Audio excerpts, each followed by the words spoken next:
Hi guys, so for today's mini vlog, panibagong araw, panibagong ganap na naman ang nangyari sa buong maghapon. Just keep on watching!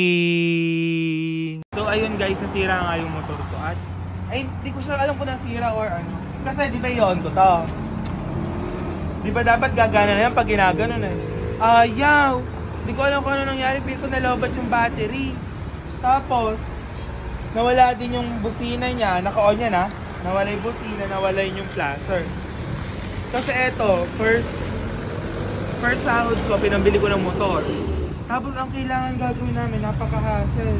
Papadyakan mo pa. Ayan. Tatayo mo yan. Tapos papadyakan mo. Feel ko nalobat yung battery. Kaya yan, pagagawa natin ngayon, ipagagawa ko ngayon. Hindi nga namin na car wash kasi nga biglaan dahil umuulan nga din. At pagagawa lang natin. Let's go!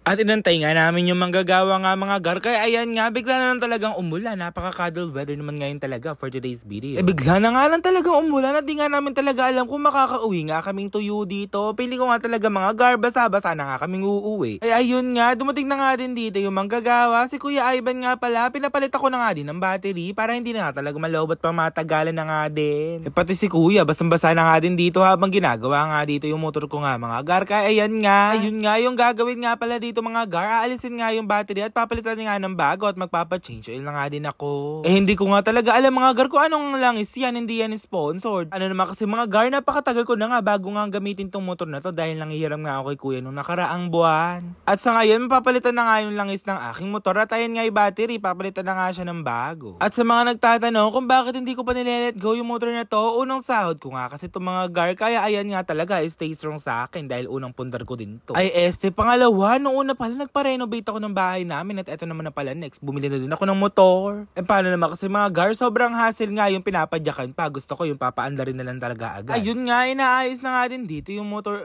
ko tuloy. Inaayos na din dito yung battery para makabit na nga din mga gar. Paano naman kasi kung mga gar, nagmotor-motor ako, hindi ko nga alam talaga kung paano nga kung punuhin to, kung paano nga palitan. Pati nga yung preno medyo mahina na, kaya papapalitan na nga din natin. Yung may hilig magkalik-halikot dyan ng mga motor, ayun o mga ginagawa. Ganyan pala talaga yung mga gar, parang napakahirap. Kaya saludo ko sa inyo mga gar. Dahil alam nyo yung pasikot-sikot dito sa motor at alam nyo na nga din kung paano nga yung gagawin. Kaya yan nga, salamat nga kay Kuya Ivan dahil dito nga ako nagpapagawa lagi. Tagalafente nga pala ito mga gar, dito nga pala sa Santa Rosa. Kaya ayan, pinuntahan din talaga namin kahit nga umuulan-ulan na nga mga gar. Sana naman talaga maayos na nga at mamaya nga ipaparak natin to. Ewan ko pala kung matutuloy yun mga gar. At sa wakas nga mga gar, napalitan na nga din ng oil yung motor natin. Nakakahiya naman kasi mga gar dahil hindi nga natin nagagamit tong motor na to. Halos mag-iisang taon na yatang hindi napapalitan lang eh. Siguro mga nasa 5 months. Hindi ko naman kasi mga gar ginagamit, kaya wag nyo na akong sisihin dito at pagalitan, kaya wag nyo na din akong iba. Ayun na nga mga gar, ayusin na nga natin talaga. Ayan, papagandahin na nga din natin yung motor na to at kakarwashin lagi kahit umuulan. May napakasipag naman talaga mag-carwash niya. At sabi nga sa akin ni Kuya Ivan kanina, wala na nga daw yatang langis yung motor ko, kaya ayan nga, gawa na nga siya mga gar.